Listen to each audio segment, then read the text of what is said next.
আসসালামু আলাইকুম সুপ্রিয় শিক্ষার্থী বন্ধুরা, এডুকেশন ফেভারের নতুন একটি ক্লাসে তোমাদেরকে স্বাগতম। আজকের ক্লাসে আমরা আলোচনা করব অর্ধবার্ষিক পরীক্ষা 2025 সপ্তম শ্রেণীর গণিত বিষয়ের একটি প্রশ্ন নিয়ে। তো সামনে যে প্রশ্নটি দেখছো সেটি হচ্ছে একটি স্কুলের প্রশ্ন। তো সপ্তম শ্রেণীর গণিত বিষয়ের পরীক্ষা যাদের স্কুলে এখনো অনুষ্ঠিত হয়নি তারা বাসায় এই প্রশ্নটি ভালোভাবে অ্যানালাইসিস করবে। প্রশ্নটি খুবই গুরুত্বপূর্ণ একটি প্রশ্ন। তো চলো আমরা কথা না বাড়িয়ে প্রশ্নটি দেখি। এখানে দেখো অর্ধবার্ষিক পরীক্ষা 2025 সপ্তম শ্রেণী বিষয় গণিত। তো এখানে দেখো এটা হচ্ছে গোলাপ সেটের একটি প্রশ্ন। এখানে দেখো সংক্ষিপ্ত উত্তর প্রশ্ন ও সৃজনশীল প্রশ্ন। প্রথমে রয়েছে কি সংক্ষিপ্ত উত্তর প্রশ্ন। এখানে হচ্ছে যে কোনো 10টি প্রশ্নের উত্তর দিতে হবে। এখানে প্রতিটি প্রশ্নের মার্ক হচ্ছে 2 মার্ক করে, এখানে টোটাল মার্ক পাবে তোমরা হচ্ছে 20 মার্ক। এখানে 1 নম্বর রয়েছে দেখো 16 এর বর্গ ও বর্গমূল কত। 2 নম্বরে বলছে 1500 টাকায় একটি টেবিল ক্রয় করে কত টাকায় বিক্রি করলে 375 টাকা লাভ হবে। 3 নম্বর প্রশ্নটি বলছে প্রমাণ করো যে x plus a into x plus b equal to x square plus a plus b into x plus a b. 4 নম্বরে বলছে ধারাবাহিক অনুপাতে প্রকাশ করো 7:5 এবং 8:9। 5 নম্বরে বলছে -4 a² b⁴ c⁴ এটাকে -3 a⁴ b⁴ দ্বারা গুণ করো। 6 নম্বরে বলছে 15 a⁴ কে 3 a⁵ দ্বারা ভাগ করো। 7 নং প্রশ্নে বলছে a প্লাস বি এর বর্গ নির্ণয় করো। 8 নম্বর প্রশ্নটি হচ্ছে a মাইনাস বি এর মান 4 এবং এ বি এর মান 21 হলে a plus b whole square এর মান নির্ণয় করো। 9 নং প্রশ্ন বলছে সমাধান করো 5x/2 plus 2x/3 equal to 5। 10-এ বলছে উপপাদ্য কাকে বলে। 11 নং প্রশ্ন বলছে চিত্রসহ সমান্তরাল সরলরেখার সংজ্ঞা দাও। 12 নম্বর প্রশ্নটি হচ্ছে ত্রিভুজ বলতে কি বোঝো। 13 নং প্রশ্নটি হচ্ছে ত্রিভুজের অন্তঃস্থ কোণ কাকে বলে। 14 নং প্রশ্নটি হচ্ছে কোন শ্রেণীর 15 জন শিক্ষার্থীর ওজন। এখানে কেজিতে দেওয়া রয়েছে কত 42, 45, 48, 48, 50, 57, 55, 50, 49, 52, 53, 52, 44, 59, 41। এখানে বলছে শিক্ষার্থীদের ওজনের পরিসর নির্ণয় করো। 15 নম্বরে বলছে 11 থেকে 14 এবং 15 থেকে 18 শ্রেণীর শ্রেণীব্যাপ্তি কত। তো এখানে যে 15টি রয়েছে এই 15টির মধ্যে তোমরা যে কোনো 10টি প্রশ্নের উত্তর করবে। এবার দেখো সৃজনশীল অংশ। এখানে হতে কি করতে হবে প্রত্যেক বিভাগ থেকে ন্যূনতম একটি করে মোট 5টি প্রশ্নের উত্তর দিতে হবে। তো এখানে দেখো ক বিভাগ পাটিগণিত। তো এখানে উদ্দীপক রয়েছে একের দেখো একটি ফল বাগানে 56,728টি ফল গাছ আছে, কিন্তু এখানে কিছু সংখ্যক গাছ ঝরে ভেঙে যাওয়ার পর গাছগুলোকে বর্গাকারে সাজানো যায়। কতে বলছে বর্গমূল কাকে বলে। খতে বলছে কমপক্ষে কতটি গাছ ঝরে ভেঙে গিয়েছে। গতে বলছে ঝড়ে ভেঙে যাওয়ার আগে আর কমপক্ষে কতটি গাছ লাগালে গাছগুলোকে বর্গাকারে সাজানো যেত। এবার 2 নং-এর সৃজনশীল দেখো 3টি ক্রমিক সমানুপাতির প্রান্তীয় রাশিদ্বয়ের গুণফল 36। এখানে কতে বলছে ক্রমিক সমানুপাতের প্রান্তীয় রাশিদ্বয় 16 ও 49 হলে ক্রমিক সমানুপাতটি নির্ণয় করো। খতে বলছে প্রথম রাশি 3 হলে ক্রমিক সমানুপাতিটি নির্ণয় করো। গতে বলছে প্রথম, দ্বিতীয় ও তৃতীয় সমানুপাতের চতুর্থ সমানুপাত নির্ণয় করো। তো এই গেল ক বিভাগ। এবার খ বিভাগ দেখো 3 নম্বর সৃজনশীলে বলছে a plus b equal to 7, a b equal to 12 এর a equal to x⁴ plus 1/x⁴। এখানে কতে বলছে কি a minus B whole square এর মান নির্ণয় করো। খতে বলছে a⁴ প্লাস b⁴ এর মান নির্ণয় করো। গতে বলছে a ইকাল টু 322 হলে প্রমাণ করো যে x equal to 4 plus 1/x, x equal to 4 plus 1/x। এই হলো 3 নং। এবার হচ্ছে 4 নং সৃজনশীল দেখো b minus C divide by a square minus B square plus 2bc minus C square. এখানে কমা দেওয়া রয়েছে, তারপরে দেওয়া রয়েছে C minus A divided by B square minus C square plus 2ca minus A square এবং a minus B divide by C square minus a minus B whole square. এখানে কতে বলছে প্রথম ভগ্নাংশের হরকে উৎপাদকে বিশ্লেষণ করো। কতে বলছে ভগ্নাংশের হরগুলোর লসাগু নির্ণয় করো। গতে বলছে ভগ্নাংশগুলোকে সাধারণ হর বিশিষ্ট ভগ্নাংশে প্রকাশ করো।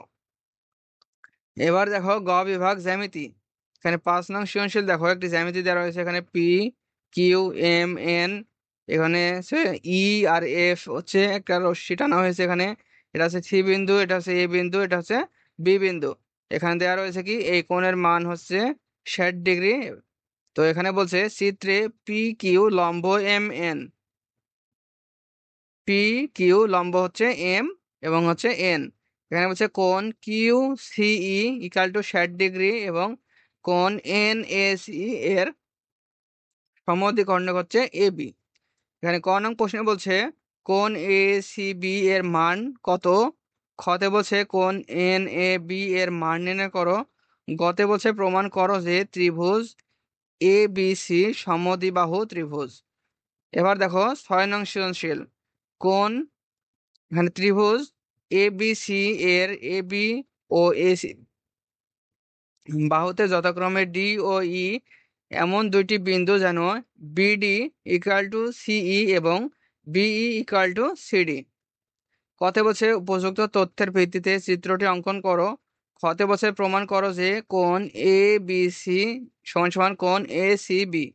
গতে বলছে যদি বিই ও সিডি ত্রিভুজ এ বি সি এর এসি ও এবি বাহুর লম্ব সমদ্বিখণ্ডক হয় তবে প্রমাণ করো যে এবিসি সমদ্বিবাহু ত্রিভুজ। এবার দেখো ঘ বিভাগ। এখানে হচ্ছে তথ্য উপাত্ত। এখানে 7 নম্বর একটি টেবিল দেওয়া রয়েছে, নিচে একটি গণসংখ্যা নিবেশন সারণী দেওয়া হলো। তো সারণীটি তোমরা স্ক্রিনশট দিয়ে নেবে। ক নং প্রশ্নটা হচ্ছে প্রদত্ত সারণীতে প্রচুরক শ্রেণী কোনটি, এর মধ্যমান নির্ণয় করো। খতে বলছে প্রদত্ত গণসংখ্যা সারণী থেকে আয়তলেখ অঙ্কন করো। গতে বলছে প্রাপ্ত আয়তলেখ থেকে প্রচুরক নির্ণয় করো। এবার 8 নং দেখো সপ্তম শ্রেণীর কয়েকজন শিক্ষার্থীর গণিতে প্রাপ্ত নাম্বার দেওয়া রয়েছে। এখানে এখানে ক নং প্রশ্ন বলছে শ্রেণী সংখ্যা নির্ণয়ের সূত্র লেখো। খতে বলছে একটি গণসংখ্যা সারণী তৈরি করো। গতে বলছে তথ্যগুলোকে একটি আয়তলেখের মাধ্যমে উপস্থাপন করে সেখান থেকে প্রচুরক নির্ণয় করো। তো এই হলো সৃজনশীল টাইপ প্রশ্নগুলো। এবার দেখো এটার এমসিকিউ টাইপ প্রশ্নগুলো। তো আমি বারবার বলছি এই প্রশ্নটি খুবই ভালোভাবে তোমরা দেখবে। এখানে দেখো 1 নম্বরে বলছে 2304 এর বর্গমূল নিচের কোনটি। 2 নংয়ে বলছে যদি কোনো বর্গক্ষেত্রের বাহুর দৈর্ঘ্য 7 মিটার হয় তবে ওই বর্গের ক্ষেত্রফল কত। 3 নংয়ে বলছে কোন সংখ্যার একক স্থানীয় অঙ্ক 2 বা 8 হলে এর বর্গ সংখ্যার 1/3 বা একক স্থানীয় অঙ্ক কত হবে। 4 বলছে অনুপাতে 3টি রাশি থাকলে তাকে কি বলে। 5 নংয়ে বলছে বাহু রাশিকে অনুপাত হলো। 6 নং বলছে একজন দোকানদার 50 কেজির এক বস্তা চাল ও 1600 টাকায় কিনলেন। তাহলে 50 কেজির এক বস্তা চাল 1600 টাকায় কিনলেন। প্রতি কেজি চালের ক্রয় মূল্য কত। 7 বলছে কোনো দ্রব্যের ক্রয় মূল্যের সাথে নির্দিষ্ট হারে প্রদানকৃত কর কে কি বলে। এবার 8 নং প্রশ্ন দেখো ক্রয় মূল্য বিক্রয় মূল্যের দ্বিগুণ হলে শতকরা লাভ বা ক্ষতির পরিমাণ কত। 9 বলছে 12a² x কে 6ax³ দ্বারা গুণ করলে গুণফল কত হবে। 10 বলছে 9 × x + y = কত। এখানে বলছে a² b + ab² এবং হচ্ছে ab দুইটি বীজগাণিতিক রাশি। এখানে 11 নম্বর প্রশ্নটি হচ্ছে প্রথম রাশিকে a দ্বারা ভাগ করলে ভাগফল কত হবে। 12তে বলছে প্রথম রাশিকে দ্বিতীয় রাশি দ্বারা গুণ করলে ভাগ করলে ভাগফল কত। 13তে বলছে 999 এর উপর বর্গ এর মান হলো।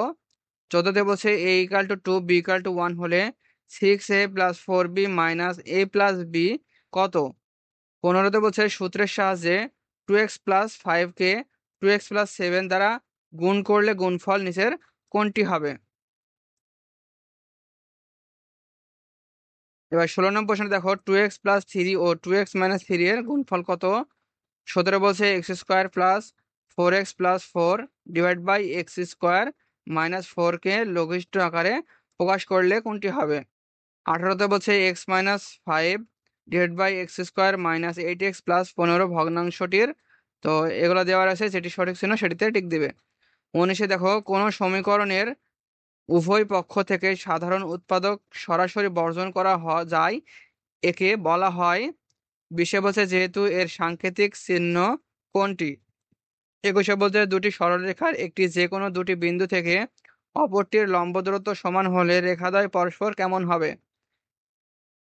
এখানে দেখো 22-এ একটি চিত্র দেওয়া রয়েছে এবং চিত্রলকে প্রশ্ন হচ্ছে চিত্রে এবি লম্ব সিডি হলে এই প্রশ্নবোধক চিহ্নিত কোণের মান কত?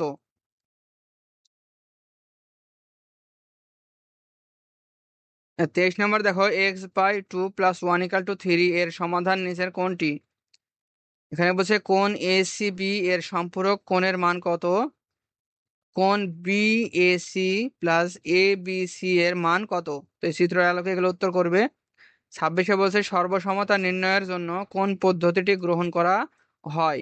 27 বলছে একটি ত্রিভুজ যদি অপর একটি ত্রিভুজের হুবহু সমান হয় তবে তা কি হবে? 28-এ বলছে গণসংখ্যা আয়তলেখ বলতে বোঝায়। 29 বলছে মানের ঊর্ধ্বক্রম বা অধক্রম অনুযায়ী সাজানো উপাত্তকে কি বলে? 30-এ বলছে পরিসংখ্যানের কোন উপাত্তের নির্ভরযোগ্য অনেক বেশি? তো এই হলো তোমাদের প্রশ্ন। তোমরা বাসায় ভালোভাবে প্রশ্নটি একবার দেখবে এবং নিজেরা এটি সলভ করার চেষ্টা করবে। তো আজকের ভিডিওটি এ পর্যন্তই। পরবর্তী লেকচারে আমি অন্য কোনো একটি প্রশ্ন নিয়ে হাজির হব। তো ভিডিওটি শেষ পর্যন্ত দেখার জন্য তোমাদের ধন্যবাদ।